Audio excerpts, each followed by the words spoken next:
എല്ലാവരും കഴിക്കണോട്ടോ കൊഴുക്കട്ട. തീർച്ചയായിട്ടും നല്ല മധുരമുള്ളതാണ്.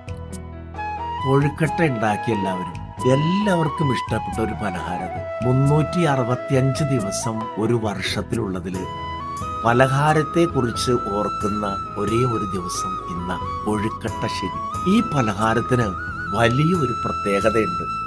എന്താണെന്നല്ലേ? ഈ പലഹാരത്തിന്റെ ഉള്ളു കണ്ടു നിങ്ങൾ. ഇത് നിറച്ചും മധുരമാണ്, പുറത്ത് അത്രയും മധുരമില്ല. ഇന്ന് ഈ പലഹാരം നമുക്ക് എല്ലാ ദിവസവും കിട്ടും.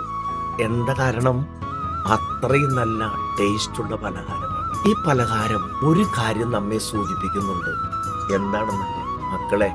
ഇതിന്റെ പുറവും അകവും രണ്ട് വ്യത്യസ്തമായ ടേസ്റ്റുകൾ. എന്നാൽ ഞാനും നീയും മറ്റുള്ളവർക്ക് ഒരുപോലെ മധുരം നൽകുന്നതാകണം.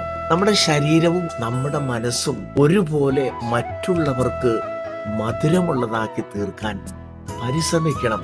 അപ്പോഴേ ഈ പലഹാരം ഏറ്റവും ഗുണമുള്ളതും സ്വാദേറിയതുമാകുന്നത്. നോക്കിയൻ, ഭർത്ത ഉണ്ടാക്കി കൊടുത്ത ഈ പലഹാരം എങ്ങനെ ചരിത്രത്തിലിടം നേടി.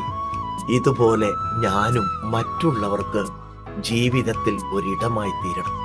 അതിന് നമുക്ക് പരിശ്രമിക്കാം. ആമേൻ. എല്ലാവരും കഴിക്കണോട്ടോ കൊഴുക്കട്ട. തീർച്ചയായിട്ടും നല്ല മധുരമുള്ളതാണ്.